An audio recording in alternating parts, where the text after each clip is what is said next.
Donc, bienvenue tout le monde à un nouvel épisode de Entre briques et bureaux. Aujourd'hui, un épisode très intéressant. On parle de design intérieur. J'ai le plaisir d'avoir Mara de Mara Design avec nous aujourd'hui. Bonjour, merci de m'avoir. Non, ça fait plaisir. On va pouvoir ensemble parler d'un sujet qui est compris mais incompris en même temps, qui est le design intérieur. Oui, définitivement. Donc, j'ai pu comprendre que vous avez un peu d'expérience dans le domaine. Donc, on commence avec la première question directement, qui est quel genre de qualification ça prend pour être designer d'intérieur? Excellente question. Donc, pour être designer d'intérieur, il y a plusieurs façons de le devenir de façon professionnelle. Donc, il y a le DEC au cégep. Ensuite, il y a à l'université. Donc, un bac en design intérieur. Puis après, il y a aussi des DEP. Il faut juste faire attention, s'assurer qu'il y a toute la partie technique qui est couverte dans les DEP. Okay. Puis, il y a une association qui régit un peu tout ça, qui est sur une base volontaire, encore, malheureusement. On n'est pas un ordre, c'est une association professionnelle.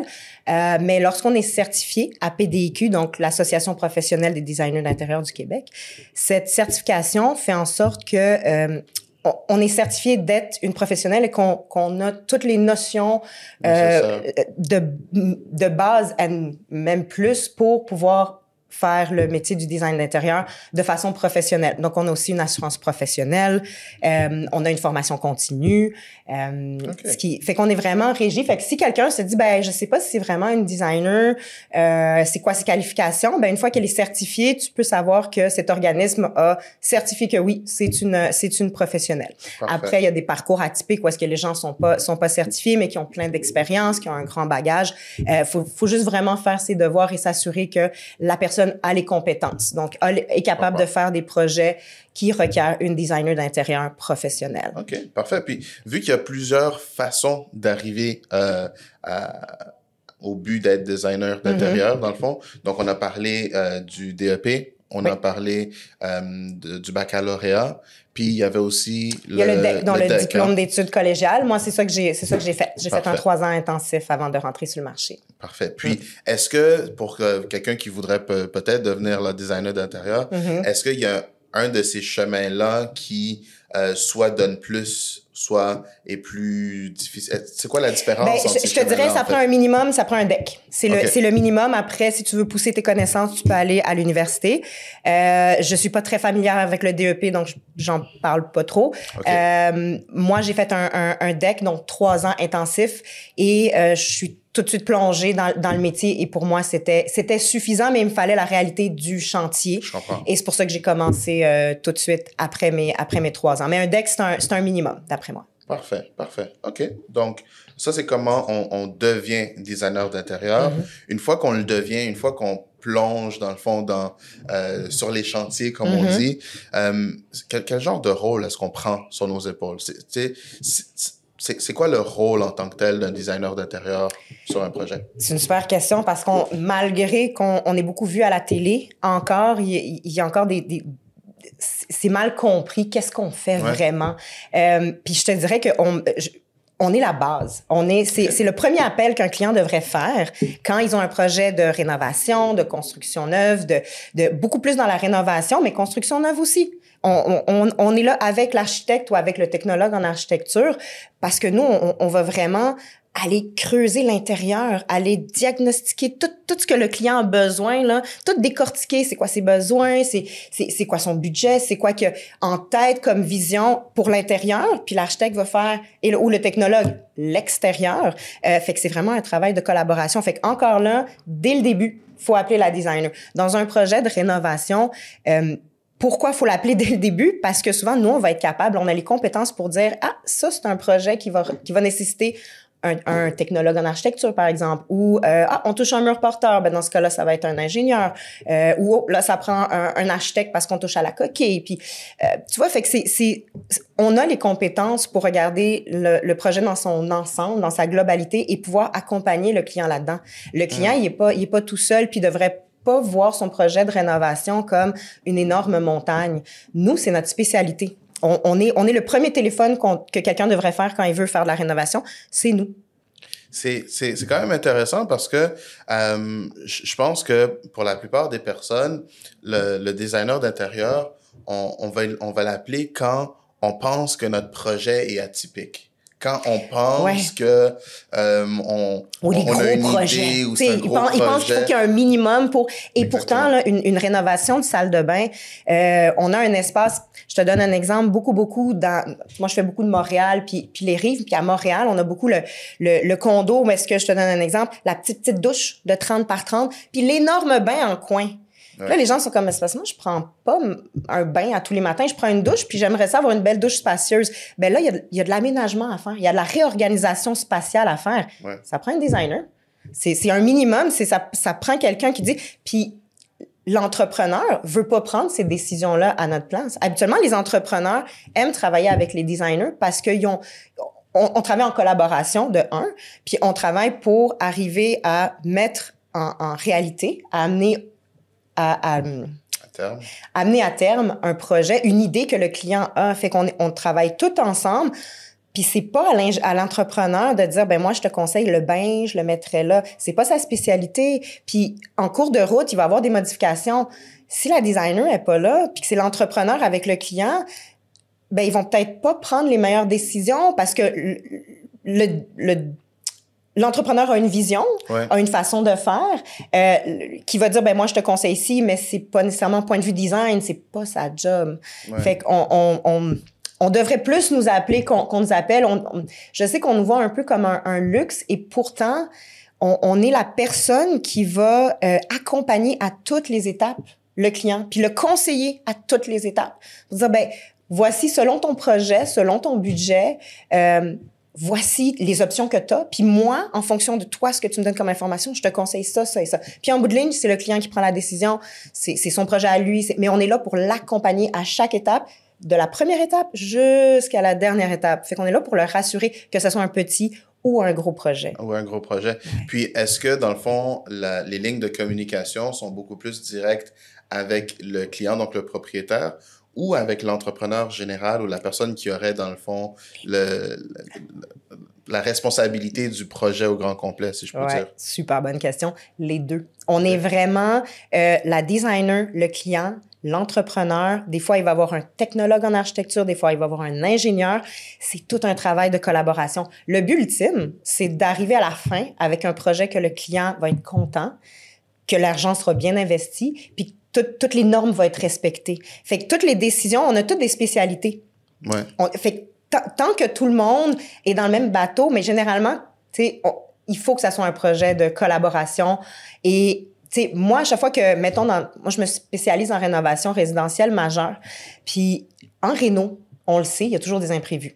Ouais. Pourquoi? Parce qu'on voit pas derrière les murs, on sait pas comment ça a été construit, 100%. On sait pas, y a-tu eu un dégât d'eau, y a-tu de la moisissure, y a-tu quelque chose qui... Fait que, tu sais, ça, veut pas, on ouvre, on trouve, OK, ça, c'est un imprévu, faut réagir vite. Ben, moi, j'aime quand l'entrepreneur m'appelle moi en premier. Hey, finalement, on a une colonne en plein milieu de l'îlot.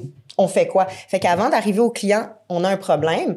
J'en parle avec l'ingénieur, j'en parle avec toutes les autres personnes concernées. On arrive avec des solutions, puis là, on présente ça au client.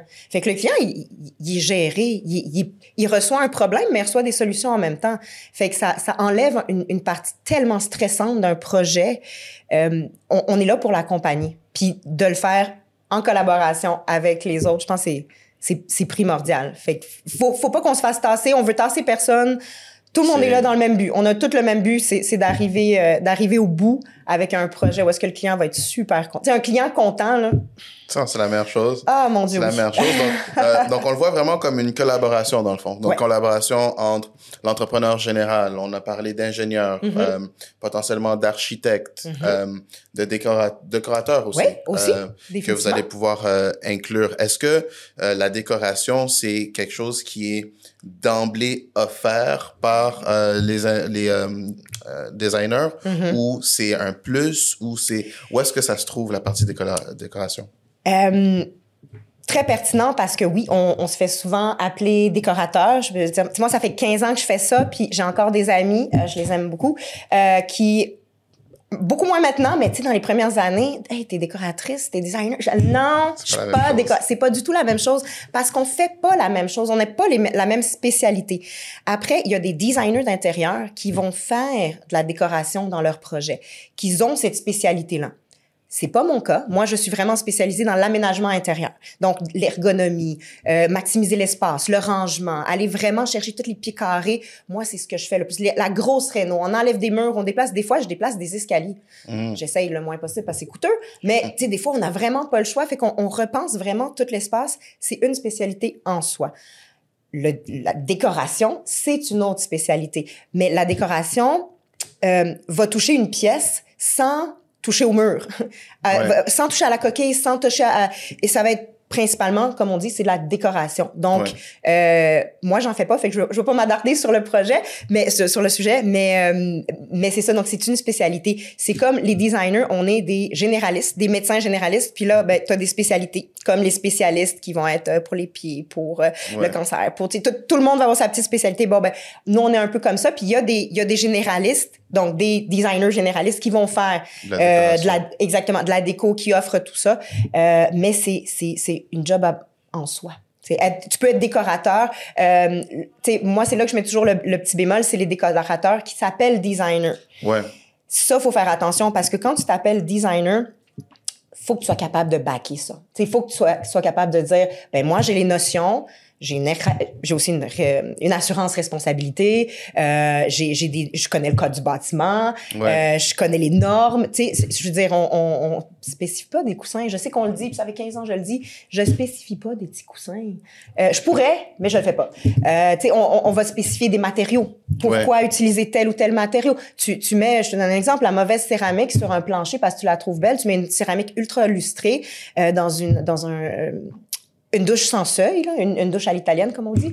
Ben, bravo, mais c'est dangereux. C'est plus juste, je m'invente designer. C'est non, tu peux faire mal aux gens. Tu peux aussi mal investir. Tu peux leur dire de mal investir leur argent. C'est beaucoup de sous, la rénovation. C'est quand cuisine, salle de bain, quand t'es rendu à faire de la rénovation, ça va vite, puis faut que ça soit fait intelligemment. Fait que nous, c'est ça notre rôle. C'est moins le rôle d'un décorateur. C'est pas le rôle d'un décorateur. Le décorateur a sa job en soi. Définitivement, comme moi, je vais pas m'inventer architecte, je vais pas m'inventer technologue en architecture non plus. Je n'ai pas les notions et les capacités pour le faire. Fait que c'est pas ma job, c'est pas ma place. 100%. Puis je pense que c'est la vision des clients, des fois, il est un peu brouillé. Donc, il y a un peu de mélange entre les deux parce que les noms sont des fois interchangés. Mais même pour ceux qui comprennent que c'est pas la même chose, des personnes qui savent que la designer d'intérieur va pouvoir me dire d'abattre un mur, va pouvoir maximiser mon rangement, etc., va pouvoir faire ce genre de choses-là, ce qui est pas ce que va faire un décorateur. Mais il y a quand même des personnes qui vont se dire, si je fais appel à un designer, je m'attends à ce que la finition du travail soit comme celle donc inclut un petit peu la décoration. Ben oui, on va bien sûr, tout à fait. Puis quand tu dis j'ai un mur à abattre, la designer va dire oui, tu peux ouvrir ce mur-là. C'est toujours sous toute réserve. On va confirmer avec un ingénieur. On va faire des trous exploratoires. C'est à ça que ça sert aussi. Fait que tu sais, on le prend vraiment étape par étape. Puis c'est rendu à la fin, comme je dis, moi de la grosse décoration, là, vraiment du stylisme d'intérieur. Moi, je trouve que c'est une job en soi. Puis moi, je l'offre pas parce que c'est pas ma spécialité, mais je vais collaborer avec des décorateurs. Tu sais, je vais aller chercher ces gens-là qui, comme un architecte, comme un ingénieur, ont leur spécialité. Ben, ça fait partie. Après, il y a des designers qui l'offrent aussi, qui font un peu de tout. Moi, ma spécialité, c'est vraiment l'aménagement, l'ergonomie, la lumière naturelle, c'est tous ces éléments-là. Un designer fait beaucoup, beaucoup plus de technique qu'on pense. T'sais. On est plus loin des coussins puis plus proche des murs porteurs. T'sais. On est quelque part entre les deux, puis mais c'est très important qu'on s'approprie pas le rôle quelque chose qui... Non, c'est ça. Surtout quand on parle d'un bâtiment. Là. Le cadre bâti, il y a des normes à respecter, puis il y a des gens qui sont spécialisés dans certaines choses. Plus que d'autres, ben il faut respecter ça aussi. Ouais, puis j'aime le fait qu'il y a cet aspect de collaboration-là. Une autre partie intéressante, c'était au début qu'on disait la designer ou le designer devrait être la personne, dans le fond, qu'on contacte dès le début du projet. Au moment, par exemple, de la planification du projet. Mais dans les étapes d'un projet de construction, où est-ce qu'on peut retrouver la partie design? Ou bien, quelles sont les étapes où est-ce que on pourrait faire appel à vos services? Disons qu'on a raté le bateau, là, on l'a pas fait dès le début. Est-ce qu'il y a d'autres étapes où est-ce qu'on peut directement... là Je vais t'expliquer pourquoi il faut, dès le début, avoir ce réflexe-là. Parce que, mettons, tu as un projet de réno, tu vas voir un entrepreneur, puis tu te dis, moi, je veux rénover ma salle de bain, je veux rénover ma cuisine. Tout de suite, ils vont dire, OK, mais encore. C'est une petite, c'est une grande, tu veux quoi? Tu veux un bain à $300? Tu veux un bain à $3,000? Tu veux de la petite céramique mosaïque très difficile à installer ou tu veux des grands panneaux où est-ce que ton plancher doit être impeccable de niveau? Il y a tellement de variantes que l'entrepreneur, il va dire, reviens me voir quand tu auras un plan. On fait les plans. Fait que tout projet commence par une idée. Une fois que tu as l'idée, tu figures ton budget. Tu dis, OK, là, c'est quoi la prochaine étape? C'est la designer. C'est le core, c'est la base, c'est de là que ça part. Parce que moi, on va m'arriver avec un projet. Moi, je saute pas sur le projet avant de faire un appel téléphonique avec le ou la cliente pour faire le tour de c'est quoi ton budget, c'est quoi ton time frame, c'est quoi ton projet. T'es-tu réaliste dans ce que tu veux ou pas du tout? Nous, on le dit souvent, là, les designers, mais on est des péteuses de rêves.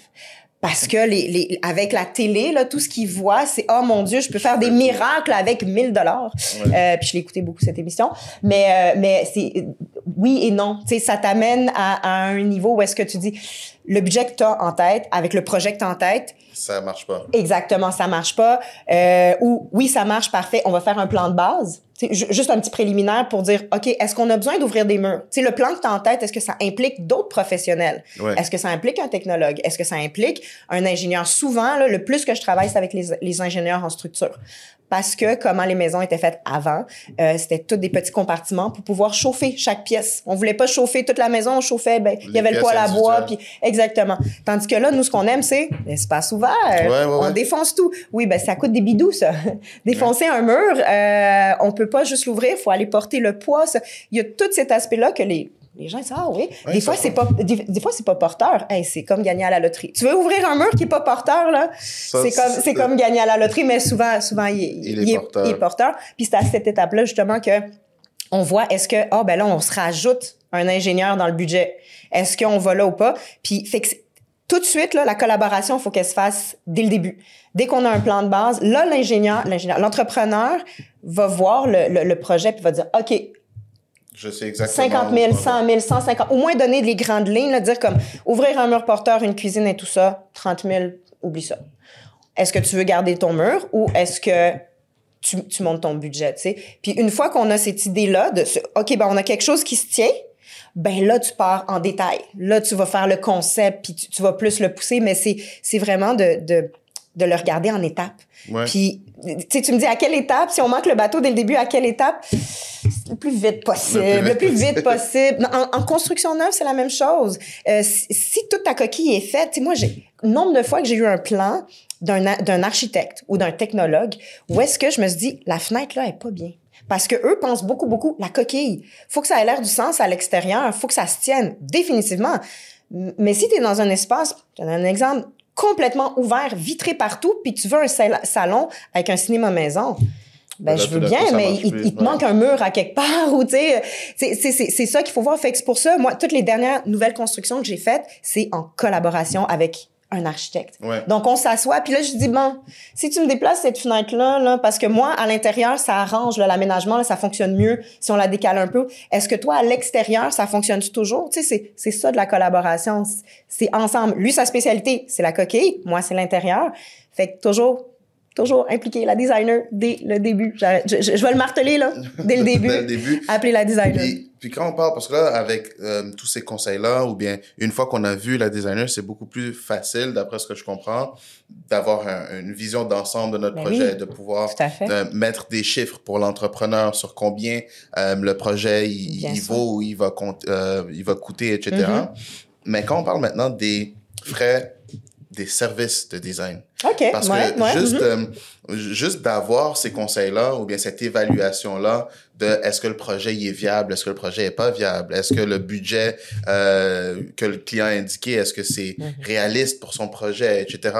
Cette information-là, peu importe si le projet continue ou pas, d'après moi, c'est une certaine valeur aussi. Ben oui, tout à fait. Donc, on parle de, tu sais, quelqu'un qui voudrait juste, par exemple, je pense que je sais ce que je veux, mais je voudrais parler à quelqu'un qui s'y connaît. Donc, si on parle de juste la consultation de base, on peut s'attendre à combien au point de vue design? Ouais, justement, comme tu dis, on a parlé, il y a plusieurs types de spécialités, plusieurs types de fonctionnement aussi pour le tarif, ça va de soi. Donc, il y a le forfait. Donc, c'est un forfait fixe. Et après, ben, c'est sûr que quand tu offres tes services à forfait fixe, faut que ton contrat soit très, très, très détaillé pour dire il y a tant de rencontres, tant de modifications, machin, et le reste va être en extra. Ensuite, il y a taux horaire. Taux horaire, ça le dit. C'est vraiment à l'heure. Moi, c'est comme ça que je fonctionne. Je trouve que c'est le plus équitable. Donc, le client, ça lui permet de s'impliquer autant qu'il veut. Il y a des clients qui veulent rien savoir, qui veulent des projets clés en main. Il y a des clients qui disent, moi, je vais magasiner, je vais faire mes soumissions. Parfait. Ça fait plus travail en collaboration avec le client. Il y a aussi au pied carré qu'une designer peut charger. C'est beaucoup plus dans le commercial, je te dirais, l'institutionnel, que c'est un tarif au pied carré. Moi, j'ai jamais fonctionné comme ça parce que je fais un peu de commercial, mais principalement, je fais de la réno et de la construction neuve résidentielle. Voilà, pour... une fois qu'on fait justement ce premier appel, je pense que tous les designers passent par là. Tu veux pas non plus, tu veux savoir... Es-tu un bon fit avec le client? Est-ce que, tu sais, moi, ça fait 15 ans que je fais ça. Je leur dis toujours, êtes-vous allé voir mon site web? Parce que si, dans les 15 dernières années, je n'ai pas fait de projet, il n'y a pas un projet là-dedans que tu te dis, j'aime bien ça, ben, ça sera pas un bon fit. Puis c'est correct, mais si t'aimes pas ce que je fais, ben, ça veut dire que t'as pas les goûts que je peux, tu sais, ça va toujours être le projet du client. Puis, tu sais, j'ai quand même un range assez de pas mal classique à très contemporain. Mais si on n'a pas la même vision des choses, si t'aimes quelque chose de très coloré, funky, I'm not your gal. Tu sais, moi, je suis beaucoup plus dans les nerds, dans quelque chose qui va bien passer dans le temps. Tu sais, moi, c'est ça ma spécialité aussi. Fait, il faut que ça soit un fit avec le client. Fait qu'une fois que tu vois que le fit au téléphone, ça fonctionne, ben là, ça serait une première consultation. Puis il faut s'attendre à payer sa première consultation parce qu'on est des professionnels, on va se déplacer, on va faire des recherches avant, rendu là, on va donner des conseils. Une consultation design avec n'importe quel professionnel, elle est payée habituellement. Donc, il faut s'attendre à débourser, je dirais, entre 200 puis 500, quelque chose comme ça, pour une première consultation. Il y a des designers qui vont l'inclure dans leur contrat. Donc, s'ils sont à forfait, ils vont juste dire, ben regarde, elle fait partie du forfait. Mais faut pas qu'il y ait de tabou. Il faut être capable d'en parler. On est des professionnels. Vous avez besoin d'un service. Fait que juste demander comment tu fonctionnes. Puis pourquoi tu fonctionnes comme ça. Oui, c'est principalement pour ça que j'ai posé la question parce que c'est sûr que étant dans le domaine, on se dit ben ça va de soi. Mais quand les gens ils demandent cette première consultation-là, il y a encore une fois une espèce de mélange entre la consultation et la soumission.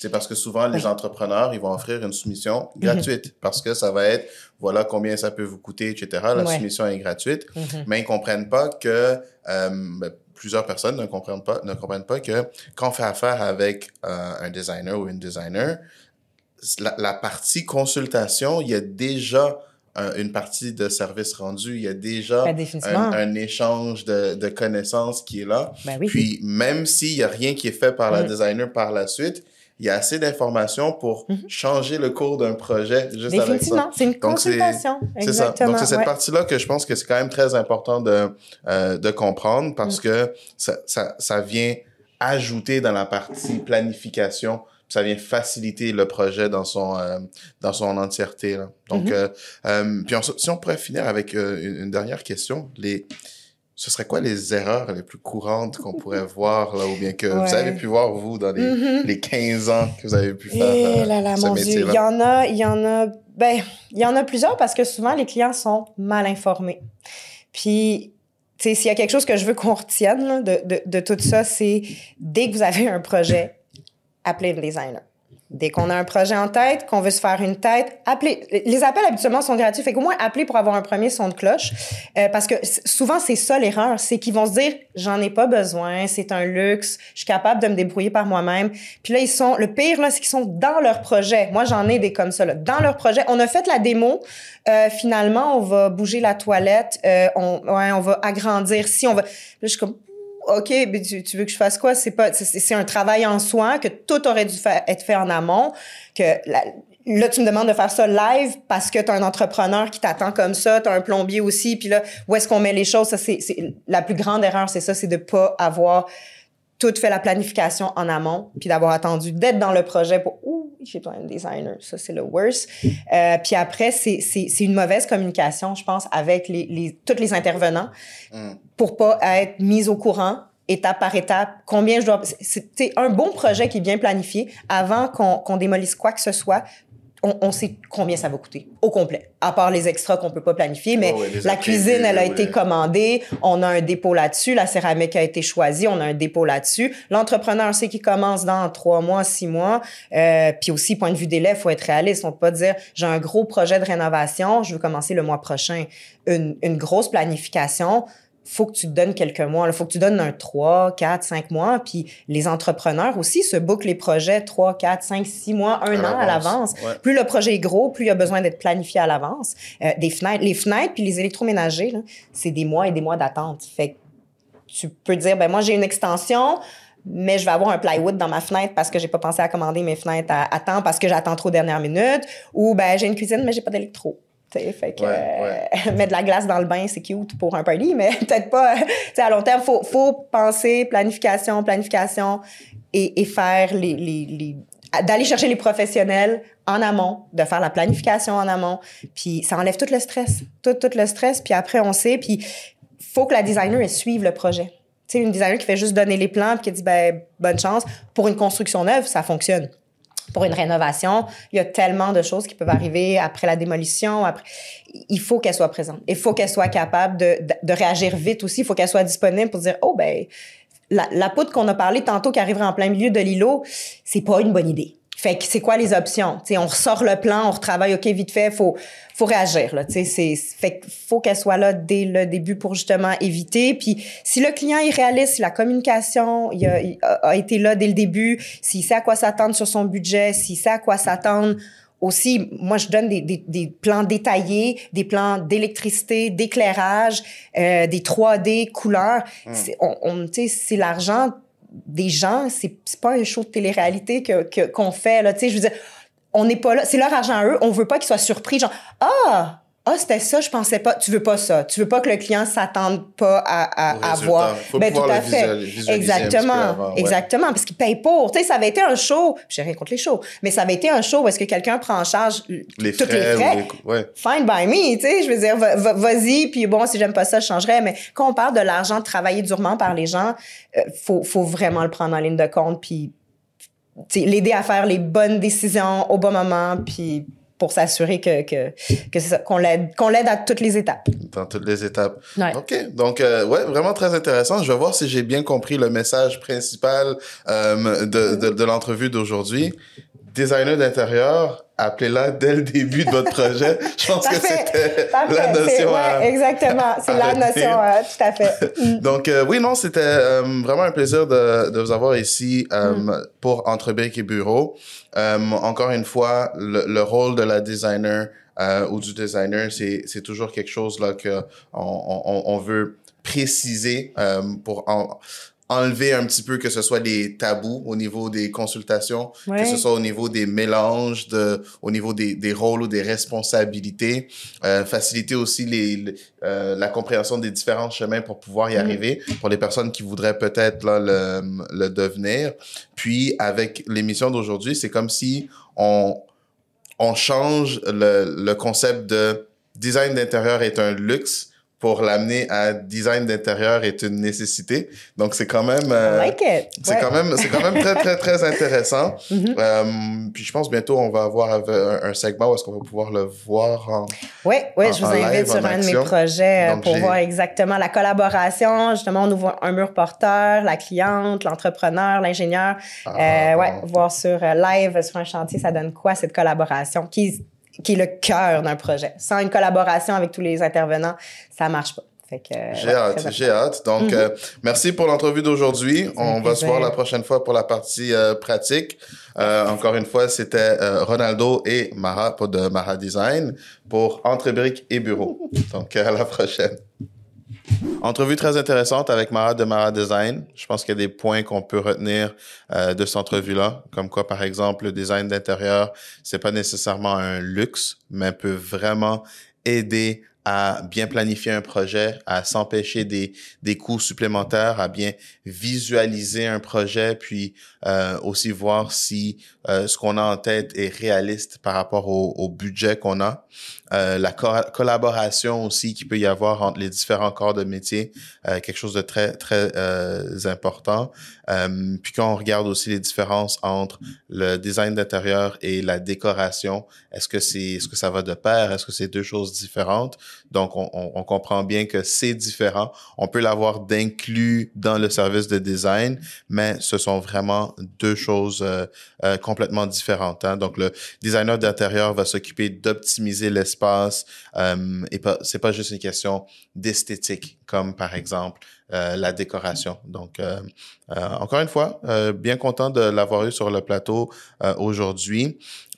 Puis bientôt, justement, on va aller voir l'autre côté, donc la partie décoration. Donc, quand on parle vraiment d'esthétique. Alors, nous sommes ici aujourd'hui avec Karine Matt de chez Matt & Glossy. Merci d'être ici, Karine. Ça me fait plaisir. On t'a invité aujourd'hui parce qu'on a parlé avec une designer intérieure auparavant, avec Mara.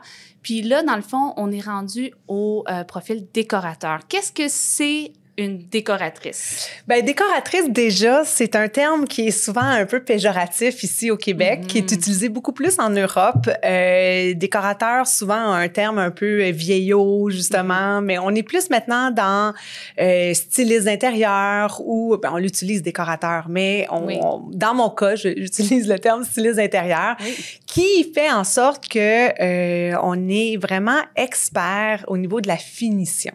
Donc, souvent, un designer d'intérieur va vraiment plus faire la structure, les bases. Et nous, ben, c'est ce que j'appelle le sparkle sur le gâteau. Donc, oui, puis tu es une personne qui est sparkly, fait que c'est parfait. Ça va très bien. D'où le Matt & Glossy. Donc, le glossy, c'est vraiment le petit sparkle. Beaucoup aimé ça, évidemment. Oui. Mon background marketing. Exact. Et moi Matt aussi, & Glossy, j'ai adoré ça. Exact. Oui. Donc voilà. Donc, le décorateur, styliste d'intérieur, est vraiment là pour faire justement la petite finition qui fait toute la différence. Puis c'est souvent, malheureusement, celle-ci qui est négligée par les gens et elle ne le devrait pas. Oui, puis dans le fond, c'est quelque chose que les designers intérieurs font aussi, si je me trompe pas. Oui, exactement. Okay. Ils peuvent le faire. Souvent, ils vont l'offrir dans leur offre de service.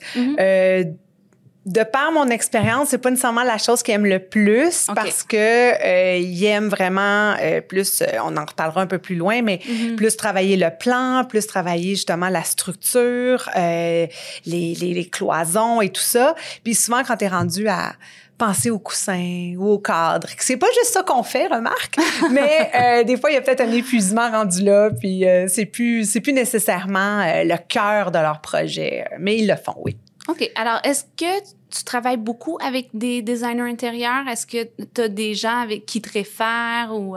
Je travaille pas beaucoup avec des designers intérieurs parce que j'ai quand même une signature assez niche. Tu l'as sûrement constaté. Très colorée. Très colorée, exactement. Je pense que je suis quand même au Québec dans les seuls qui est dans cette niche-là. Donc, il y a pas tant de designers que je pourrais dire qui peut-être qui s'associe à mon style, puis c'est bien correct. Mais j'ai eu une expérience avec une designer, puis j'ai adoré ça parce que le style que je préconise le plus en design, moi, c'est le mid-century modern. C'est vraiment un style que j'adore et que je connais bien. Donc, quand on me demande justement comment créer un décor mid-century modern, je sais sur le bout des doigts quel style, quel accessoire, quel luminaire et tout ça. Et dans ce cas-ci, c'était une designer qui avait fait une maison mid-century modern, mais au complet. Donc, il y avait eu une décloison, etc., là, au niveau de la maison. Puis, elle m'a appelée pour, justement, trouver toutes les petites finitions qui fait la touche mid-century modern à la maison. Donc, les luminaires, les meubles, les coussins, bon, tout ce qui sert à meubler la maison. Mais ça m'a vraiment touchée parce que c'était vraiment mon expertise. Puis j'avais adoré ça, travailler avec elle. Quelqu'un qui est venu te chercher spécifiquement pour ça. Fait que ça, qui n'est pas nécessairement la couleur, mais qui était vraiment... Je pense que j'ai cette réputation aussi-là d'aimer ce style-là. Fait que ça s'est su. Puis ça m'a flatté, puis j'ai vraiment aimé ça. C'est le fun, ça. C'était arrivé dernièrement? Ou? Oui, mais ça a même paru dans un magazine de déco. Ça a été un très, très beau projet. Ça fait peut-être à peu près 2 ans de ça. OK. Oui. Parfait. Fait que depuis ce temps-là, tu t'es vraiment spécialisée. Est-ce que ça t'arrive des fois de recevoir des projets et de les refuser parce que c'est un style que t'aimes pas? Ah, la bonne question. Mon Dieu, que c'est une bonne question. Malheureusement, non. Parce que j'ai beaucoup de difficultés à dire non. Tu sais, j'aime ça quand quelqu'un m'approche parce que je sais que les gens m'approchent pour ma personne aussi. Oui. Donc, ils savent que je suis capable de tout faire. Puis c'est probablement parce qu'ils savent qu'avec moi, il va y avoir une belle relation, il va y avoir une relation de confiance et d'échange. Donc, je dis toujours oui. Mais ça veut pas dire que j'ai du fun. Non, j'imagine.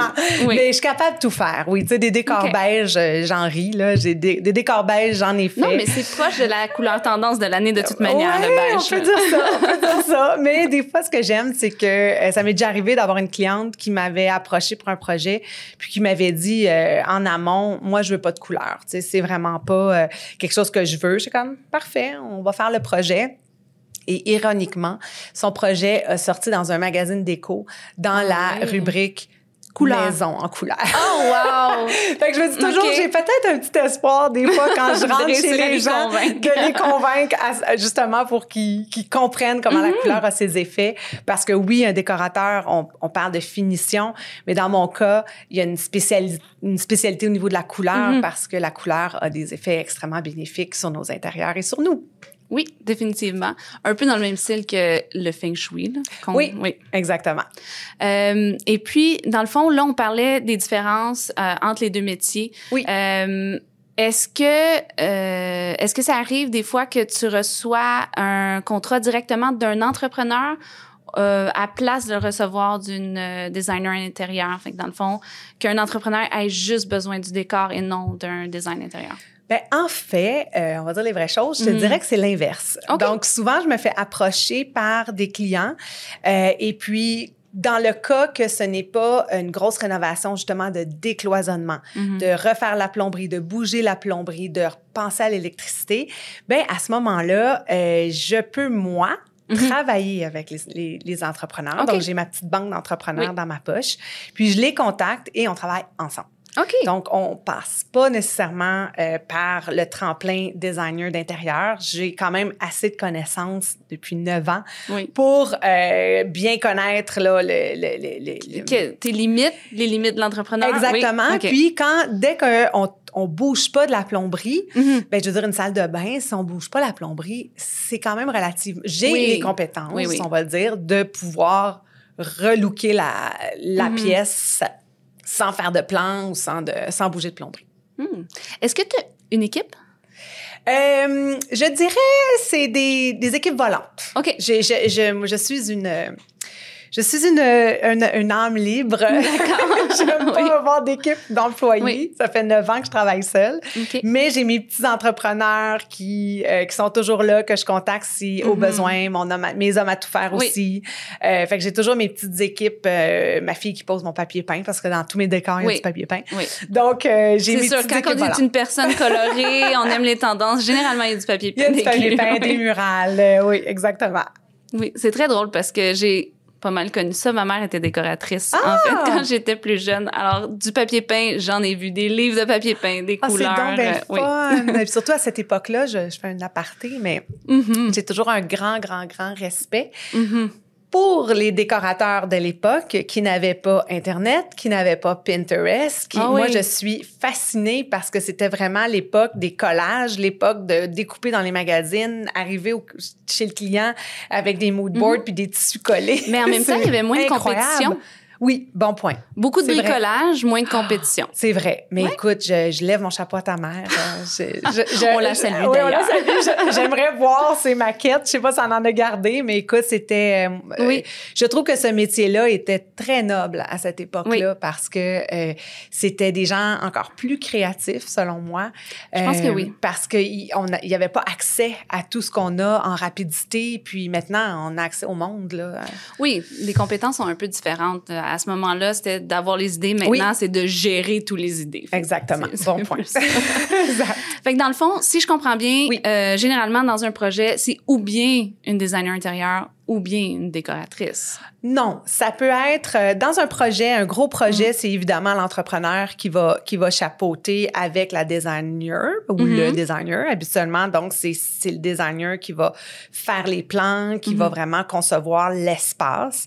L'entrepreneur va mettre en action, mais je dirais que la plupart de mes clients ont souvent des maisons neuves qui, justement, l'entrepreneur est passé, le designer est passé et qui manquent, justement, la finition. Puis c'est pas pour enlever au designer nécessairement, mais c'est juste que on se le cachera pas, puis ça, peut-être faudrait le dire aux gens, mais cette portion-là coûte cher, la décoration. Fait que souvent, j'ai l'impression que c'est le petit projet que tu es épuisé après avoir fait des travaux, puis que tu mets de côté, parce que justement, là, tu dis, on va renflouer les coffres. Ça, je l'entends souvent, on va renflouer les coffres. Je respecte ça, mais c'est vrai que c'est coûteux, là, entamer un projet de décoration, là. Est-ce que ça t'arrive des fois d'arriver dans un projet, puis après ça, ben justement, plus que tu étais à la fin du processus, il n'y a plus de fond. Comment tu gères ça avec les clients, dans le fond? Bien, moi, je suis chanceuse parce que ma force, c'est ça. Donc, mon tagline que je dis toujours aux gens, c'est moi, ma force, c'est de transformer sans rénover. Fait que c'est... par exemple, s'il n'y a pas eu un designer qui est passé dans la maison, bien, qu'on a une cuisine peut-être un peu plus vieillotte, bien, moi, j'aime justement travailler l'existant. Donc, on repeinture les cabinets ou dans une salle de bain, on peut enlever quelques trucs. Il y a tellement à faire. On peut peinturer de la céramique, on peut mettre des autocollants sur le sol. Donc, il y a beaucoup, beaucoup à faire. Dans le cas que justement, il y a un designer qui a passé peut-être, puis là, on est un peu à court de budget. Bien, moi, j'aime beaucoup aller voir justement ce que les clients ont, puis on peut transformer des magnifiques chaises et on peut évidemment passer des heures sur Marketplace et trouver des pépites. Oui, tu sais, ça veut pas dire que la décoration ne veut pas dire que c'est tout du neuf, surtout pas. En tout cas, pas dans mon école à moi. Là. J'aime vraiment utiliser le plus possible, réutiliser le plus possible, explorer justement... et puis, ben, à une certaine époque, c'est toujours une grosse anecdote, mais à une certaine époque, moi, j'ai trouvé des meubles et des pépites d'or dans la rue. Donc, les gens qui jetaient des meubles, j'ai trouvé des choses incroyables. De moins en moins, parce que j'ai comme l'impression que les gens là, connaissent le truc, mais... Oui, ils vont porter à l'éco-centre. Ils vont porter à l'éco-centre, malheureusement. Oui, des fois, tu vois des choses. Oui. Oh my God. Fait que, mais oui, donc, il y a beaucoup... Avoir un beau décor ne veut pas dire avoir de l'argent. Puis ça, faudrait que les gens commencent à l'intégrer parce qu'un beau décor est souvent un décor éclectique et souvent un décor qui est empreint de meubles et d'objets qui ont une émotion et ce ne se trouve pas nécessairement dans les grandes surfaces. Non. Ah non, je peux pas trouver ça dans un Walmart. Non, je voulais pas le dire, mais voilà. Ikea. C'est ça, dans les Made in China de ce monde. Non, souvent, les clients vont me demander justement, sur cette tablette-là ou sur ce meuble-là, qu'est-ce que je peux mettre? Je leur dis, moi, je vous dirai pas quoi mettre. Mais à votre prochain voyage, ouvrez l'œil, amenez un objet, soit un souvenir, un bibelot, peu importe, ou ça peut même être des roches d'un voyage qu'on met dans un beau pot, mais qui nous amène une émotion. Il faut que ça amène une émotion. Ah, c'est vraiment... Je Je trouve que c'est une super belle façon de terminer ça. Oui. Faut que le décor amène une émotion. Ouais, Oui. c'est parfait. Sinon, ça vaut pas la peine. Merci beaucoup, Karine, d'avoir été avec nous. Ça fait Je plaisir. vous remercie. Fait que dans le fond, après avoir écouté ça, c'est super pertinent parce que c'est tellement maintenant évident la différence entre les deux métiers. C'est quand même très évident pour de vrai. C'est dès que la structure est affectée, dès que c'est des changements de cet ordre-là, ben c'est du design intérieur. Oui. Puis quand on arrive avec tout ce qui est comme en surface ou esthétique, les couleurs, mais là, on parle de décoration. De décoration, exactement. J'espère que ça a été clair pour vous. Je vous remercie de nous avoir rejoints pour cet épisode. Pour d'autres épisodes ou si vous avez des idées, je vous invite à nous laisser des commentaires, à nous laisser un like, à partager cette vidéo-là. Puis on se revoit la prochaine fois pour un autre épisode de Entre briques et bureaux. À la prochaine. Merci.